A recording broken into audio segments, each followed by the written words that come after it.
and welcome to Friday Facts number 435, Space Age soundtrack release, and I have my good friend who just released. How you doing, Mojo? Hello, how are we doing? I'm doing all right. You did release something. You did release your rail blueprints, right? Yeah, they've been out. They've been bug fixing. I was actually bug fixing one earlier today. See, even Mojo's taking care of the bugs. Because Yeah. that is one of the topics of today's Friday Facts, along with the soundtrack release. So, prior to Space Age even being released, there were people in the beta test, I guess, and also even when it was released, asking, is the soundtrack going to come out separately? And the good news is, it's now on Steam. It's a little bit different to what's in-game. So in-game soundtrack, and Mojo, you've played lots of games. We both know this, that it's designed to cut quickly between one scene and the next. If you think of like your RTS games and that sort of stuff, or even your first-person shooters, the music changes according to dynamically what's happening in the game. You know, fast-paced combat, blah blah blah blah blah. Nothing tells you that a mud crab is angry than the game suddenly switching from peaceful orchestral music to battle one. Yeah. That way you know it's coming. So, Factorio, they already said in the earlier Friday Facts 406 that they can't detect what's happening in game. They can't detect whether you're in or out of battle, which I don't know why. Surely they could detect whether you're holding spacebar hard enough or not. But what they can do is detect what surface you're on. So the track that's in game is designed to do that swap a little bit more smoothly. But it turns out they've taken a lot of the existing tracks and remastered them to give them a more album format experience. So it's going to be much more leads from one song to the next, and much less suited to cutting back and forth. It'd be more like the original soundtrack. Yes. Base game. Yes, which you can. It's an hour and something long, the original soundtrack, and you can just listen to the whole thing start to end. Oh yeah. And this is going to be much more of a similar experience. So they've gone through, they've remastered a couple of songs, and also many sections of the track that were originally composed but cut from the final game have been released in this album. So there's going to be tracks that we haven't heard before, or sections of the tracks. So I now want to go buy the soundtrack because I actually really enjoy it. There are some that are definitely not happy with, like the weird squishy sounds on Gleba. Yeah, not a fan. Yeah, there's a particular repetitive sound in it that doesn't come through in game quite right. I feel like. Well, there's also a nature sound that you hear sometimes in the trees, even on Narvis, and it sounds like the slimy Gleba stuff, the pentapods. On Gleba, just much quieter and dimmer, and it's sort of, I know where the sound came from because I saw the Friday Facts, I saw the pentapods, I can recognize the sound, but it gives you an icky feeling even when you're on Narvis, just walking through the trees. It's like, nature must go, we're gonna get there eventually, and then we need to plant nature, but yuck. Nature needs fire. Turns out if you concrete Gleba, a lot of the sounds go away. Yeah, because they concrete every world now. But the album length is 2 hours, 4 minutes, 27 seconds, includes the ambience of the 4 new planets and the space area. And it's already released on Steam. So, yes, it's already up on Steam. I haven't even looked at how much it is. $10, $10 Australian. That can't be that bad. I was going to say, I think it's $10. So a 10 is what, $7.50? $5 US? Something like that. It's probably like $5 US. SteamDB. SteamDB says it is £5, $7 US. There you go. Not too bad. So I'm probably gonna buy this soundtrack. Because I'm actually really enjoying the Space Age soundtrack. Apart from Gleba. Yeah, we'll add that in there. Clonan says, we've been fixing bugs these weeks, so we can feature the quality of life improvements that we can typically exposit. Yep. About the Friday Facts. Those are words. Yeah, words. Yep, it's an early morning Friday Facts. So things we can normally talk about in the Friday Facts are on the back burner. We do have a nice graph of automated crash reports since the release. So we can see we released to maybe an issue or two, which is probably weird hardware, 9 times out of 10. And then that's dropped substantially. And there's a 3-hour moving average of crashes over, well, released till like now, which is actually really, really interesting because SteamDB clocked in Factorio at 118,000 players was the all-time peak, down to 90,000 during this yellow part. So you have Yeah. 120,000 players playing Factorio all at the same time. And, you can see the peaks and rises as, the SteamDB peaks and rises sort of follow of total player count, low at 40, Yeah, high at you can 120. you can track the online player count. Yeah, yeah. And this means that with 120,000 players playing, they had 300 crashes per 3 hours, which is 100 crashes per hour, which is a crash rate of 0.1%. It's like numbers that the new Call of Duty can only dream of. Yeah, well, look, if you buy hardware, like computer hardware, the acceptable failure rate is sub 1%.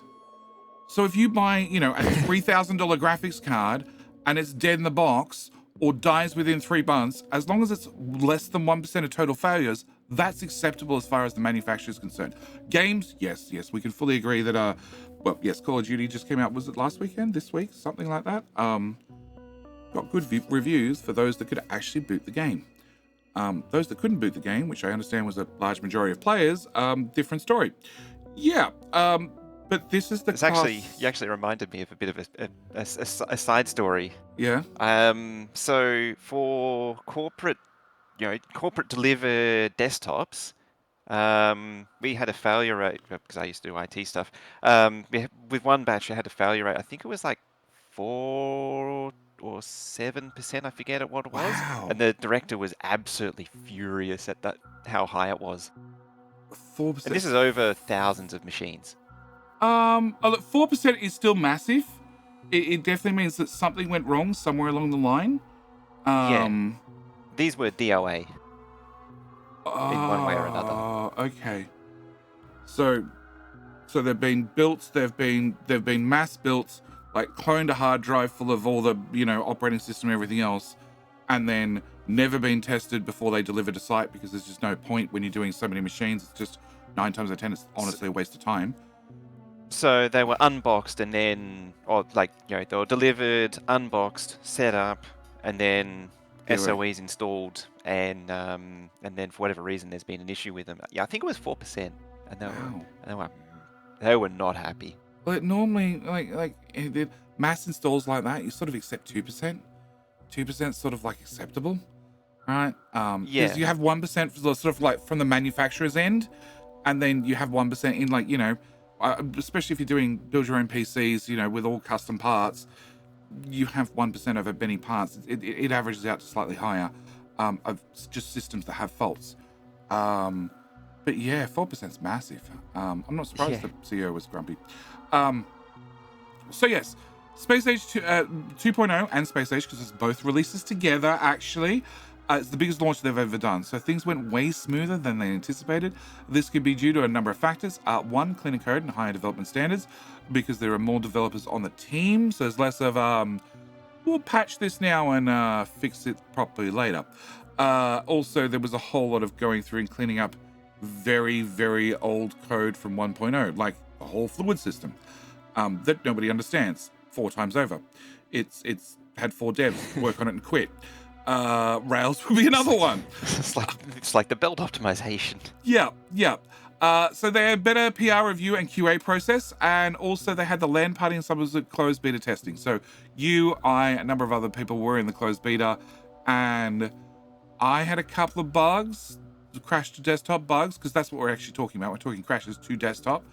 And I had one that I didn't report because I used a custom handmade blueprint, but it turns out that's part of the way you can make the same blueprint in game, and therefore it was actually a bug in the game. But I didn't know you could make the blueprint in game. I custom wrote the You just hand rolled it. Yeah. I wanted to load guns remotely with bots, and You can do that in game, and I've had some success doing it in game as a blueprint. But yeah, I just hand coded the JSON file and then converted it back to my blueprint string. And it turns out when you undid that, the game said no. So if you built it and loaded the guns and then said Control Z, the game just goes like, nope, desktop, here you come. It was actually was very unwilling to crash for me, despite my efforts. I've had that's the one I remember. I think I've had 2 more on top of that. But also I have an Intel CPU. One of the famous Intel guaranteed to work, never going to fault CPUs that it has been faulting pretty much within 3 months of me buying it. And I don't turn the sheet off, so its fault state's going to be much higher than a normal. So I'm sort of reluctant to post a lot of bug reports unless I can confirm and get the same crash twice. Which in Factorio, considering how many crashes they've had with 120,000 players playing at the same time, is really hard. Like you just found one where you had backflow in a pipe. You're cracking. Yeah, this is one that I've been trying to track down for quite a while, where whenever I load the game, the fluids become mixed. Yeah, and Factorio is just one of those games where trying to get a bug is hard, and then especially if you want to if you want to do a good bug report and have a way to duplicate the bug, that's even harder. Because you need to know what caused it in the first place and then replicate it. And posting a random bug report with not enough details doesn't help a dev. So you've just been able to load a save where it has happened, and now you can submit that bug report. I had a theory, and I've finally managed to replicate it. Yeah. It's taken like 2 weeks to replicate. Yeah. But yeah, the release has gone well. Most players get to load the game right away, unlike Call of Duty, and have fun, not count any showstoppers. Still, with over 300 open bugs sitting on our forums, they have their work cut out for them. So there's still a fair bit for them to do. But then again, like I said, like this is 100 crashes per hour. This is nothing. Then we have Experimentalists Assemble. So this time we've been pushing releases as stable quite quickly after release, but as we start fixing lower priority bugs, the chance of bigger issues sneaking through increase. This is why we'd like to slowly transition from having experimental releases stay experimental for longer. Normally we've done like experimentals are 2-3 days, maybe a week. Maybe there's multiple experimental releases before a stable gets released. And in saying that, the experimentals are, well, it's one of the few games where I actually intentionally play experimental, like every time. So yeah, they want people to opt into the experimental.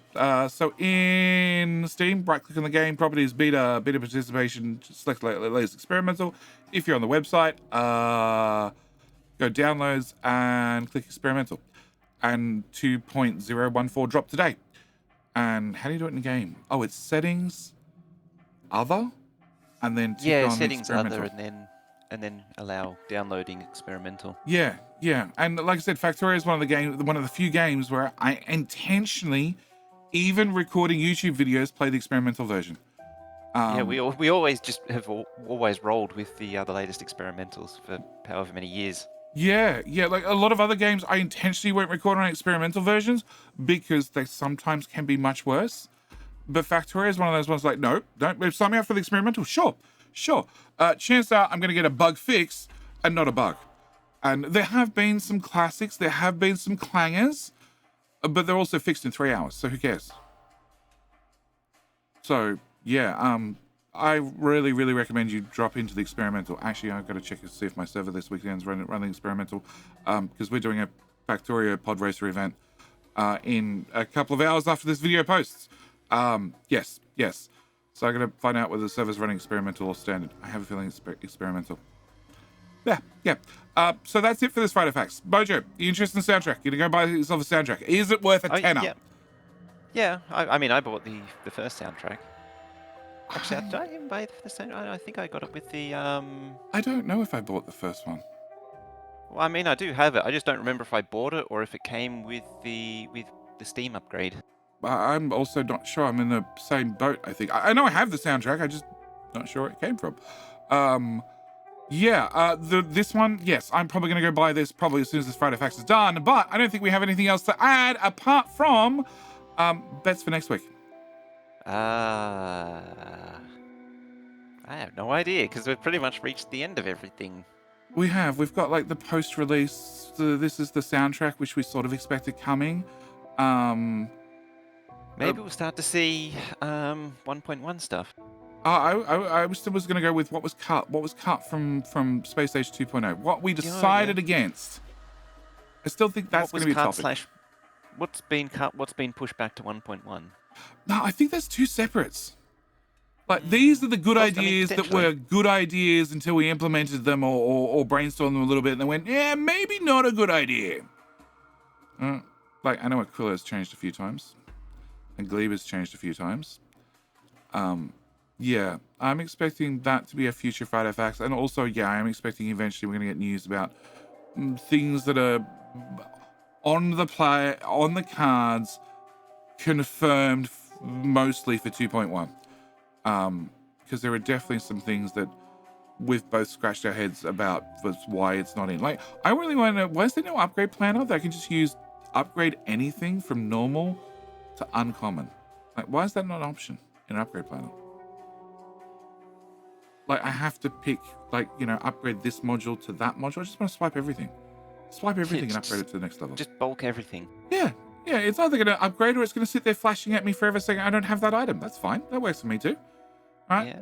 And then I can always, you know, cancel the upgrade afterwards. Just use one of the proper decom planner that cancels construction items. Just upgrade everything. Okay, everything get replaced. I don't have any of that stuff. Cancel. Done. I don't want to filter an upgrade planner for like 15 different items on a spaceship. To upgrade them all one level at a time, and then have to have 5 different versions to go from your normal to your uncommon to your rare, your rare to your epic, and then your epic to your legendary. Just give me one upgrade plan and just upgrade everything, and then cancel what can't be upgraded afterwards. So anyway. the trick to that is to only ever have rare and legendary. Yeah, that's nice to have. It's nice to have.